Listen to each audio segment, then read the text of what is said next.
প্রচারের লক্ষ্যে চ্যানেলটি ফলো সাবস্ক্রাইব করতে পারেন। আগের পর্বে আমরা জেনেছি আল্লাহ সুবহানাহু ওয়া তাআলা যেভাবে আদম আলাইহিস সালামকে সৃষ্টি করলেন এবং আজাজিল যেভাবে আল্লাহর নাফরমানি করলো।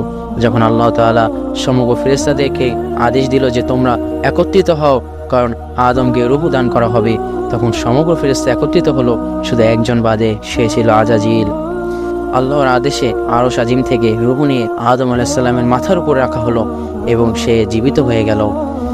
সকল ফেরেশতা তখন উপস্থিত ছিল, শুধু একজন বাদে, সে ছিল আজাজিল। এবং এই নিয়ে ফেরেশতারা নিজেদের মধ্যে আলোচনা করতেছিল যে আমরা সবাই এখানে উপস্থিত আছি, কিন্তু একজন উপস্থিত নেই, সে হলো আজাজিল। তখন আল্লাহ তাআলা বলল, তাকে তার ভাগ্য নিজ হাতেই গড়তে দাও। এরপর আদম আলাইহিস সালাম আল্লাহর শুকরিয়া আদায়ের জন্য 2 রাকাত নফল নামাজ পড়লেন। তখন এই নামাজে তার সঙ্গে তামাম এবং কোটি কোটি ফেরেশতা শরীক হলো এবং সবাই একত্রে নামাজ পড়লো।